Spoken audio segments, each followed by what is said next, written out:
about that time, about that day, about that temp. Mothership looked like she's getting ready to come. This one's going to be short. Parental guidance.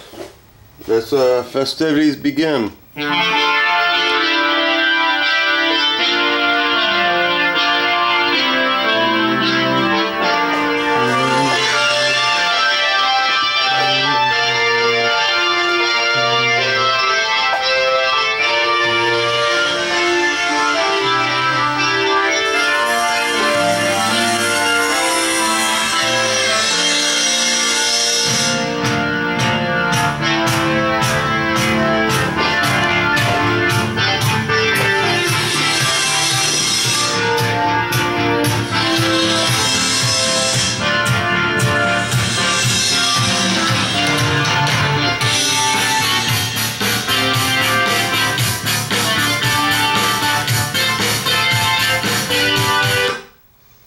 Okay, you want to see a piece, I'll show you a piece of something. Here's a piece of something right here. Yeah, pretty rough, ain't it? Okay, value is in the eye of the beholder. I'll show you what that's all about in a minute. Day is Sunday, yeah, something. Tomorrow I gotta put this together, and I think tomorrow I'm gonna jam it back through there. Yeah, that's what I'm gonna do. Show you that I finished. Ouch, son of a. Let me turn the light on. I finished. Me and my wife finished the bike. Doing the jugs. Like I said, we had to sand the edges down to get the effect that we wanted. Basically, between that and the back tire, took 3 days. But it was worth it because bike time's coming up, and I haven't been working on any of my bikes to show anything new. So, and then yeah. We took the back rim off and the pulley and everything and painted that in with a little brush. I like the contrast of it. It was my idea to do it. I've been wanting my wife to do it. When I say little brush, let me go in here and get the other side of the jugs. Yeah, there we go. I forgot to tape out the VIN number. Well, not the VIN number, but the motor number or whatever.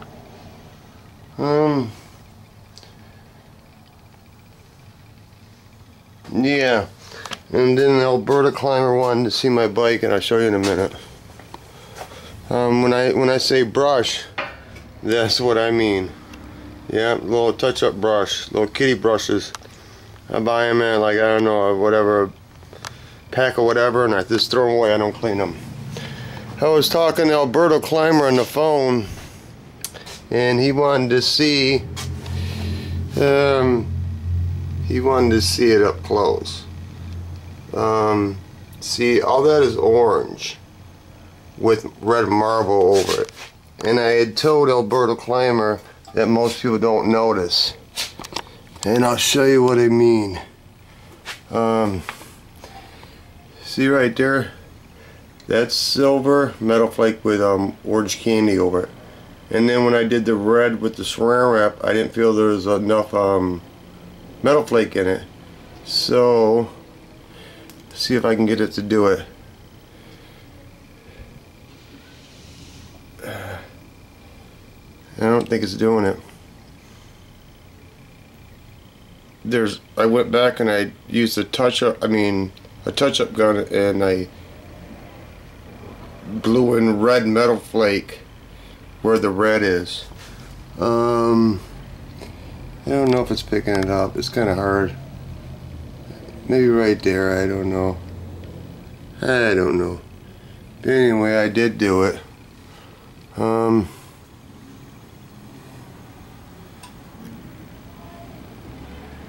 Anyway, he wanted me to explain this to him. Basically, all this is silver metal flake, and then I sprayed red over it with a slow reducer, and then laid saran wrap on it and pulled it off. And then I went back and sprayed the whole thing with orange candy, and then a whole bunch of clear coat. You got to use a whole bunch of clear coat. A whole bunch of clear coat, because if you don't use a lot of clear coat, what'll happen is when you wet sand, you will hit those pieces of metal flake. Those pieces of metal flake, all metal flake, are silver, and if you hit that, all metal flake starts out as silver. I don't know why the light went out. Really? There we go. Maybe it's time release. I don't know. All metal flake is silver, and somehow they dye it to a color. And my point is, if you don't bury the metal flake with a lot of clear, when you wet sand it, you will hit the edges of the metal flake, and you see little silver spots. Most people won't notice it, but it's not professional. Not that I'm professional at all. Anyway, I think the best part of the marble job is there, and then I think, here we go, the fairing. They do make marble paint, but I don't know, I've never used it. Why? Because I've always wanted to do it. Guys around here, they call this, without the metal flake, they call it bowling ball. Because somebody makes up a word, you know, and then the rest of the people go along with it. But they don't understand that marble paint jobs have been around from the 70s. So has metal flake. The etching really hasn't. That's my own gig. I thought that would really catch on, but it hasn't. Then again, I don't advertise either. The lowrider crowd, if I lived in the area, I think they would dig it. But anyway, just hogging. Let me know if you're going to come down to bike time, because I would like to find a pattern, and I'd like to etch something on your pipes, or etch something on something of yours for the gases that you gave me. You had seen my bike. You could pretty much etch anything. You know, you can etch anything. But anyway, that isn't what this video is about. Let's move on. The video is about a piece of something. Value is in the eye of the beholder. And how do I explain it? Some people think Picasso is I'm going to set you down.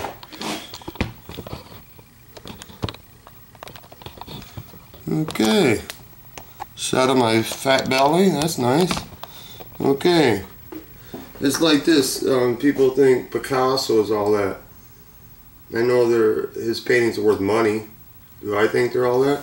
No. Everybody has their own taste. Everybody has their own thing. And that's what I'm going to show you on a piece of something, because when you first see it, you're going to say, what the heck? That's pretty cavemanish. Yeah, it is. Because Alberto Clymer, he'll know why I did it. And I'll explain it to you. Go on and get a cigarette. Yeah. Exit stage left.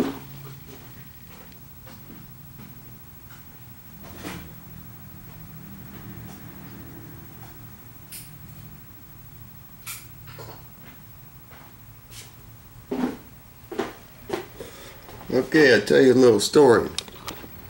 Alberto Clymer lives in Canada, and he picked up a big piece of glass that most people would walk past, and it would end up in the dump, the landfill. And he sent it to me, and I made this is scrap. This is scrap off my sandblaster. This is really, really rough. And there's a reason why I wanted to be rough. See, I didn't even cut this off. I just pulled everything I had, or whatever I had, right out of the scrap box. I got a lot of scrap. That's where everything starts from. See, this is just raw metal. It's a piece of something until you make it into something. It's basically a piece of nothing. It's just metal. Cut it, weld it, unless you have, I don't know, a lack of a better word, imagination. I tend to have imagination. Anyway, look at the piece of something. It's all raw, and I want it to rust. I want it to look raw. Yeah, that's what I wanted. There we go. It's a piece of something. That's what it is. Okay. Even left the slag on it. Because these pieces of metal, if I wanna, after I cut them, I would have thrown them away and they would have ended up in a landfill. Okay? I want it to rust really bad. Anyway, I'll go on and set you in here because it's dark. I'm gonna show you what I'm talking about. Okay, I think yeah, there you're in there. Okay, I'll be right back. Get a little snack, boys and girls.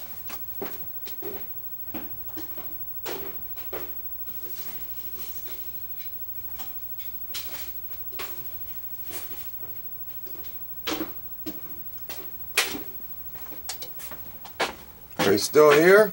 Okay.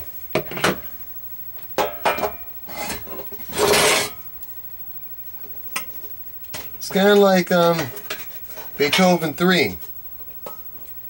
The man has an imagination. He can see things done, like his PT Cruiser.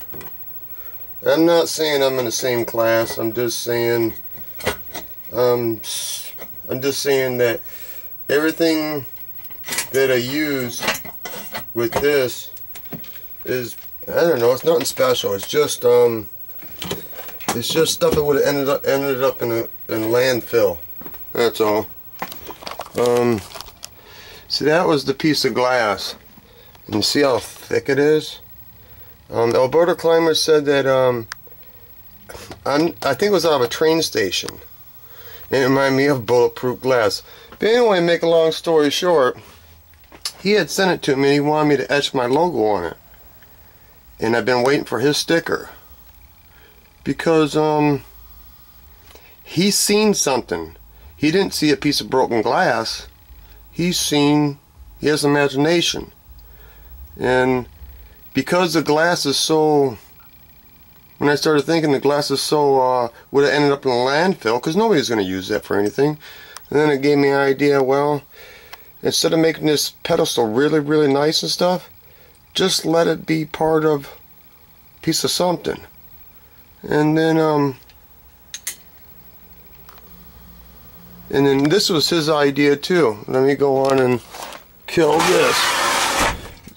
He wanted me to put my logo on it, like I said, and then he wanted me to put a light in it. And I don't know, it wasn't my idea.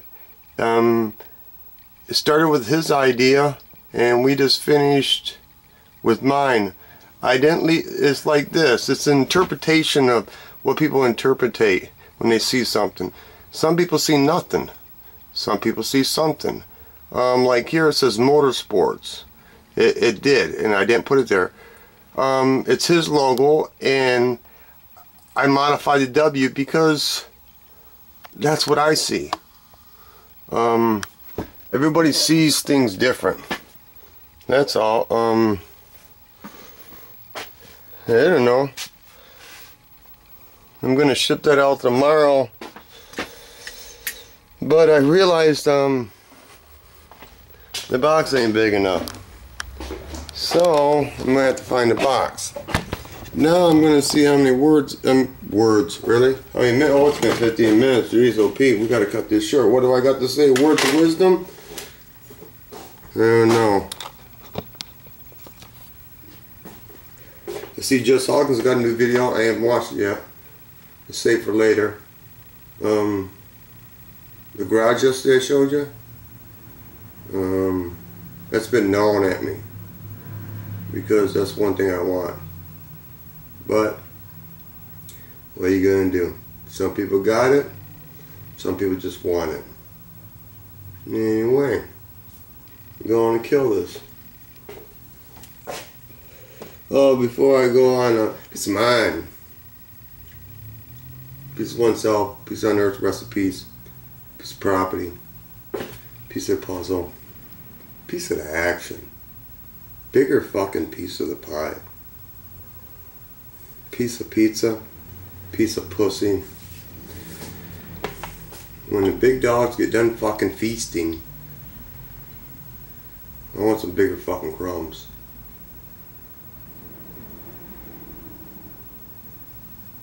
The fucking scales of society are out of whack, man. Anyway, I'm not gonna get on that rant. I'm gonna let it go on and be what's gonna motherfucking be. I'm in a good mood? Yeah, sure. Yeah. It's hot. No, I gotta pull my Sporty out. I'm gonna fucking start riding it. I tried to sell it 2 years ago. Fuck it. I don't really like driving a bagger, so I'm just gonna fucking run the Sporty into the ground. Yeah. Run into the fucking ground. This ain't the time to sell shit. Anyway. Oh, I was gonna say, I'll see you guys next week. Yeah, next weekend, cause yeah. I'm gonna go on and stay off in the sunset for a while. Cause I ain't got nothing to show you all. I ain't gonna have nothing interesting. All I'm doing is be get my sandblast cabinet done. If I can get the Sporty ready for a bike time. Just Hog can give me a call. Gas is glass. I'm still waiting for a video. If I don't get a video from you pretty soon, like in a week, I'm gonna call you. And you know that ain't me. I don't call people. People know that. I don't call them. Go on and get that money, Gerald. You know what I'm talking about. Peace. It's a long video, man. Said it was gonna be short. Really? Yeah.